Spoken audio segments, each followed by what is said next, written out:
അൻവർ ഞെട്ടിക്കുകയാണ്. നിലമ്പൂർ തെരഞ്ഞെടുപ്പിന് പിന്നാലെ അൻവർ തല പുറത്തോട്ടിടാനാവാത്ത വണ്ണം ആമയായി മാറി എന്ന് മുഖ്യനും കൂട്ടുമ്പോൾ കരുതുമ്പോൾ അതേ കൂട്ടരെ തന്നെ ഞെട്ടിച്ചുകൊണ്ട് മുൾമുനയിൽ നിർത്തുകയാണ് ഇപ്പോൾ അൻവർ. കേരളത്തെ മുഴുവൻ ഞെട്ടിച്ച ഒരു വാർത്തയായിരുന്നു കൊടും ക്രിമിനൽ ഗോവിന്ദചാമി ജയിൽ ചാടി എന്നത്. ആ ജയിൽ ചാട്ടം ഒറ്റയ്ക്കല്ല എന്ന് തെളിയിക്കുന്ന ഒരു വീഡിയോ ആണ് ഇപ്പോൾ അൻവർ പുറത്തുവിട്ടിരിക്കുന്നത്. അതൊന്ന് കാണാം. ഈ 3 ഡ്രമ്മിനി അതിന്റെ മുകളിൽ ഞാൻ ആദ്യം പറഞ്ഞ പോലെ ഇവിടെ ഒക്കെ അല്ലേ, അവിടുന്ന് ഒരാൾ ചാടി അതിന്റെ മുകളിലേക്ക് ആ തുണി പിടിക്കണം. എങ്ങനെയാണ് ഇത് സാധ്യമാകുന്നത്?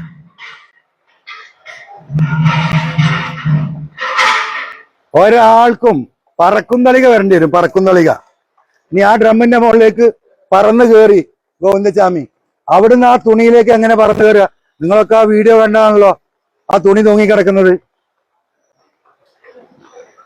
ഒരിക്കലും സാധ്യമല്ലാത്ത ആ ഡിസ്റ്റൻസ്.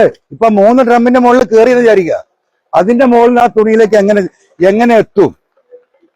ആ ഡ്രമ്മിന്റെ മുകളിൽ നിന്ന് പറക്കാൻ പറ്റുമോ ഗോവിന്ദചാമിക്ക്? അപ്പൊ ഒരിക്കലും സാധ്യമല്ല, ഒരിക്കലും സാധ്യമല്ല. 6 മീറ്ററിൽ പോലും 6 മീറ്റർ ആണെങ്കിൽ ആ തുണി നിൽക്കുന്ന താഴെ ഭാഗം.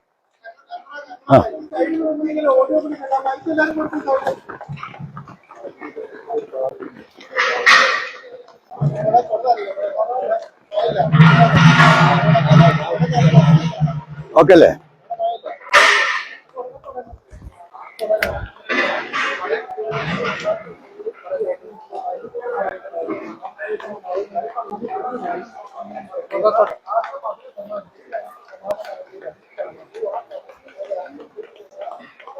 ഒറ്റക്കൈ ഉപയോഗിച്ച് ഒരാൾക്ക് കണ്ണൂർ സെൻട്രൽ ജയിലിന്റെ മതിൽ ചാടിക്കടക്കാൻ സാധിക്കില്ല എന്ന് സ്ഥാപിച്ചു വെക്കുകയാണ് ഈ ഒരൊറ്റ വീഡിയോയിലൂടെ അൻവർ ചെയ്തിരിക്കുന്നത്. അൻവറിന്റെ ജയിൽ ചാട്ടത്തിന്റെ ഒരു പുനരാവിഷ്കരണമാണിത്. ജയിൽ ചാട്ടത്തിന് ഗോവിന്ദചാമിക്ക് ജയിൽ ഉദ്യോഗസ്ഥരുടെ ഭാഗത്തു നിന്ന് സഹായം ലഭിച്ചിരിക്കാമെന്നാണ് PV അൻവർ ഈ വീഡിയോയിൽ ഉടനീളം ആരോപിച്ചു വെക്കുന്നതും. ജയിൽ അഴിക്ക് സമാനമായ ഒരു കമ്പി കാണിച്ച് അത് ആക്സോ ബ്ലേഡ് ഉപയോഗിച്ച് മുറിക്കാനും ശ്രമിക്കുന്നുണ്ട്. എന്നാൽ ഈ കമ്പി 100 ആക്സോ ബ്ലേഡ് ഉപയോഗിച്ചാലും മുറിക്കാൻ സാധിക്കില്ലെന്ന് അദ്ദേഹം ആദ്യമേ പറഞ്ഞു വെക്കുന്നു. തുടർന്ന് 3 ഡ്രമ്മുകൾ മതിലിനോട് ചേർത്ത് വെച്ചാണ് ഗോവിന്ദചാമി ഡ്രമ്മുകൾ ഉപയോഗിച്ചാണ് മതിൽ ചാടിക്കടന്നത് എന്ന് ജയിൽ ഉദ്യോഗസ്ഥരുടെ വാദത്തെ തീർത്തും തള്ളിക്കളയുകയാണ്. സ്വന്തം സ്വകാര്യ ഭൂമിയിലാണ് ഈ പുനരാവിഷ്കരണം നടത്തിയത്. എന്താണെങ്കിലും കൊടും ക്രിമിനൽ, കൊടും കുറ്റവാളി, ഒരിക്കൽ പോലും വെളിച്ചം കാണിക്കാൻ പറ്റാത്ത തരത്തിലുള്ള ഒരു കുറ്റവാളി എങ്ങനെയാണ് ഒറ്റക്കയ്യനായ ഒരാൾ ഇത്തരത്തിലൊക്കെ ചെയ്ത് പുറത്തേക്ക് എത്തിയത് എന്നതിന് ഇന്നും ഒരു ഉത്തരമില്ലാതിരിക്കുകയാണ്. അപ്പോഴാണ് ഈ വീഡിയോ കൂടെ വരുന്നത്. നമ്മളൊരു കോമൺ സെൻസ് എന്ന് പറയുന്നത് നമ്മളെ സാധാരണക്കാരായ എല്ലാ മനുഷ്യർക്കുള്ളതാണ്. ഒരു നിലക്കും യോജിക്കാത്ത, ഇപ്പം ഞാൻ കാണിച്ചു ആ മുറിച്ച കമ്പിയുടെ രൂപം. പോലീസ് പറയുന്ന എന്താ പറയുക, ആക്സോ ബ്ലേഡിൻ്റെ ശേഷി എത്രയാണ്? 1000 ആക്സോ ബ്ലേഡ് ഉണ്ടെങ്കിലും ആ റോഡ് മുറിക്കാൻ കഴിയില്ല എന്ന് ഈ ഇരുമ്പ് ജോലി ചെയ്യുന്ന ഇൻഡസ്ട്രിയൽ വർക്കേഴ്സ് കൃത്യമായി അത് സാക്ഷ്യപ്പെടുത്തുന്നുണ്ട്. അത് നിങ്ങൾക്കും അന്വേഷിക്കാവുന്നതാണ്. ഇനി അത് മുറിച്ചാൽ തന്നെ അത് വളക്കാൻ ഒരു വ്യക്തിക്കോ 2 വ്യക്തികൾക്കോ 4 വ്യക്തികൾക്കോ സാധ്യമല്ല. അതാണ് രണ്ടാമത്തെ വിഷയം.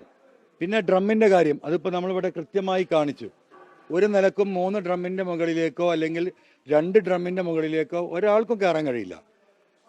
മൂന്നാമത്തെ കാര്യം, ഈ 3 ഡ്രം തന്നെ അട്ടിക്ക് വെച്ചാലും അതിൻ്റെ ഹൈറ്റ് ഡിഫറൻസ് നമ്മൾ കാണിച്ചു. അവിടെ കെട്ടിത്തൂക്കിയ ആ തുണിയിലേക്ക് പറന്ന് പിടിക്കേണ്ടി വരും. അതും സാധ്യമല്ല. ഇനി ഇതെല്ലാം സംഭവിച്ചു എന്ന് തന്നെ വെക്കട്ടെ, ഈ വ്യക്തി എന്തിനാ ജയിൽ ചാടുന്നത്? ഇത്ര റിസ്ക് എടുത്തിട്ട് അദ്ദേഹത്തിന് രക്ഷപ്പെടാൻ വേണ്ടിയാണ്. ഈ ശിക്ഷയിൽ നിന്ന് രക്ഷപ്പെട്ട് നാട് വിടാനാണ്. സ്വാഭാവികമായിട്ടും ഞാനാണെങ്കിലും നിങ്ങളാണെങ്കിലും ലോകത്ത് ഏതൊരു മനുഷ്യൻ്റെയും ആ ജയിൽ ചാടുമ്പോൾ ഉണ്ടാകുന്ന അവൻ്റെ ഇൻറ്റൻഷൻ എന്താണ്? രക്ഷപ്പെടുക എന്നാണ്. ആ രക്ഷപ്പെടാനുള്ള മാർഗം ആ ജയിൽ പരിസരവും ആ പ്രദേശത്തു നിന്നും എത്രയും പെട്ടെന്ന് ഓടി രക്ഷപ്പെടുക എന്നാണ്. ആ ഓടി രക്ഷപ്പെടാൻ ഗോവിന്ദചാമി ശ്രമിച്ചിട്ടില്ല. അതിൽ പോയ ഒരു പാണ്ടി വണ്ടിക്കും അദ്ദേഹം കൈ കാണിക്കുന്ന നമ്മൾ കാണുന്നില്ല. ആ കാണിക്കുന്ന TV-യിൽ CCTV-യിൽ സുഖമായിട്ട് നടന്നു പോകുന്നതാണ് നമ്മൾ കാണുന്നത്. ഏതെങ്കിലും ഒരു ലോറിയിൽ കയറി അദ്ദേഹത്തിന് പോകാം. ഇനിയിപ്പോൾ അതുമല്ലെങ്കിൽ അദ്ദേഹത്തിൻ്റെ സ്ഥിരമായിട്ടുള്ള യാത്ര ട്രെയിനായിരുന്നു. ട്രെയിനിൽ വെച്ചിട്ടാണ് ഈ ക്രിമിനൽ ആക്ടിവിറ്റി മുഴുവൻ നടത്തിയിട്ടുള്ളത്. അരമണിക്കൂർ നടന്നിട്ട് റെയിൽവേ സ്റ്റേഷനിലെത്തും. 15 മിനിറ്റ് നടന്നാൽ റെയിൽവേ ട്രാക്കിലെത്തും. ഇതെല്ലാം സുപരിചിതമായ ഗോവിന്ദചാമി അവിടെ 10 മണി വരെ ജനങ്ങളെ കയ്യിൽ പെടുന്നത് വരെ ഈ ജയിലിൻ്റെ പരിസരത്ത് ഒളിച്ചു നിന്നു എന്ന് പറഞ്ഞാൽ നമുക്ക് എങ്ങനെ വിശ്വസിക്കാൻ സാധിക്കുക? അപ്പോൾ ഇതിൽ നമ്മൾ മനസ്സിലാക്കേണ്ടത്, ഈ പറയുന്ന ഒരു ആക്ടിവിറ്റിയും ജയിലിൽ നടന്നിട്ടില്ല. നടന്നിട്ടുണ്ടായിരുന്നെങ്കിൽ പത്രമാധ്യമ പ്രവർത്തകരായ നിങ്ങളെ സാധാരണ ഒരു ക്രിമിനൽ കേസ് അന്വേഷിക്കുമ്പോൾ പ്രതിയെ തെളിവെടുക്കാൻ കൊണ്ടുപോകുമ്പോൾ നിങ്ങളും കൂടെ പോകുന്നതാണ്. നിങ്ങൾ ഷൂട്ട് ചെയ്യാറുണ്ട്, കേരളത്തിൽ അത് ജനങ്ങളുടെ മുന്നിൽ അത് സാക്ഷ്യപ്പെടുത്താറുണ്ട്. അതിനുള്ളൊരു അവസരം പത്രമാധ്യമങ്ങൾക്ക് കൊടുത്തിട്ടില്ല എന്ന് പറഞ്ഞാൽ പൂർണ്ണമായും മൂടി വെച്ചതാണ്. അപ്പോൾ അത് കഴിഞ്ഞ് നമ്മൾക്കത് ഊഹിക്കാൻ കഴിയുന്നത് ഈ പറയുന്ന ജയിൽ ഉദ്യോഗസ്ഥരുടെ തന്നെ വാഹനത്തിൽ ഗോവിന്ദചാമിയുമായി ഉണ്ടാക്കിയ ഒരു അണ്ടർസ്റ്റാൻഡിങ്ങിൻ്റെ ഭാഗമായി പുറത്തു കൊണ്ടുവരുന്നു. ആ ജയിൽ പരിസരം വിട്ടുപോകാതിരിക്കാൻ നിർദ്ദേശം കൊടുക്കുന്നു. കുറച്ച് കഴിയുമ്പോൾ 10 മണിയോടുകൂടി താങ്കൾ വീണ്ടും അറസ്റ്റ് ചെയ്യപ്പെടുമെന്ന് പറയുന്നു. ഗോവിന്ദചാമിയെ സംബന്ധിച്ച് ജീവപര്യന്തം എന്ന് പറയുന്നത് പരിപൂർണമായിട്ട് മരണം വരെ ജീവപര്യന്തം അനുഭവിക്കണമെന്നാണ് കോടതി പറഞ്ഞിട്ടുള്ളത്. ഇത്തരം കേസുകൾ ഉണ്ടാവാറുണ്ട്. പക്ഷേ അത് പിന്നീട് അപ്പീലും മേഴ്സി പെറ്റീഷനൊക്കെ ആയിട്ട് ആ പ്രതികളെ ഈ 15 or 20 കൊല്ലം കഴിയുമ്പം വിട്ടുപോകാറുണ്ട്. അങ്ങനെ ഒരു ഓഫർ ഈ പറയുന്ന ഗോവിന്ദചാമിയെ പറഞ്ഞു ധരിപ്പിച്ച് ഈ നാടകത്തിന് കൂട്ടുനിൽക്കണം എന്നതാണ് ഉദ്ദേശിച്ചതെങ്കിൽ പുറത്തു കൊണ്ടുവന്ന് ഞാൻ ഈ പറയുന്ന കേരളം ചർച്ച ചെയ്തുകൊണ്ടിരുന്ന VS ചർച്ച കേരളത്തിലെ രാഷ്ട്രീയ മണ്ഡലത്തിൽ നിന്ന് തന്നെ മാറ്റി. എന്തുകൊണ്ടാണ് ഒരു മലയാളി പ്രതിയെ എങ്ങനെ ഉപയോഗിക്കാൻ അതിനുള്ള ധൈര്യം ഉണ്ടാവില്ല? അപ്പം ഇതൊക്കെ ഇനിയിപ്പോൾ അന്വേഷിക്കാൻ പോകുന്ന അന്വേഷണ ഉദ്യോഗസ്ഥർ അന്വേഷണം നടത്തേണ്ടതാണ്. ഏറ്റവും ചുരുങ്ങിയത് മുഖ്യമന്ത്രി ഈ പറയുന്ന രീതിയിൽ എങ്ങനെയാണ് ഈ പറയുന്ന ഗോവിന്ദചാമി ഈ പ്രവൃത്തി നടത്തിയത് എന്ന് കേരളത്തിലെ ജനങ്ങളെ ബോധ്യപ്പെടുത്തേണ്ടത്.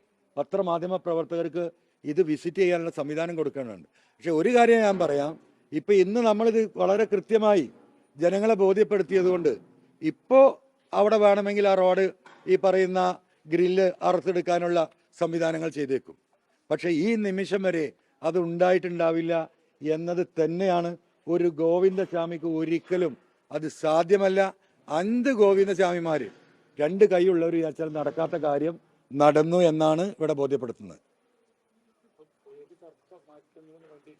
ഇപ്പോൾ VS-ന്റെ ചർച്ച കേരളത്തിലെ രാഷ്ട്രീയ മണ്ഡലത്തിൽ വലിയ ചർച്ചയായതാണല്ലോ. കേരളത്തിലെ ജനങ്ങൾ ഇന്ന് വരെ കേരളത്തിൻ്റെ ചരിത്രത്തിൽ ഈ സംസ്ഥാനം ഉണ്ടായിട്ട് ഇതുപോലെയുള്ള ഒരു ജനകീയ പങ്കാളിത്തമുള്ള ഒരു വിലാപയാത്ര കേരളത്തിൽ ഇന്ന് വരെ നടന്നിട്ടില്ല.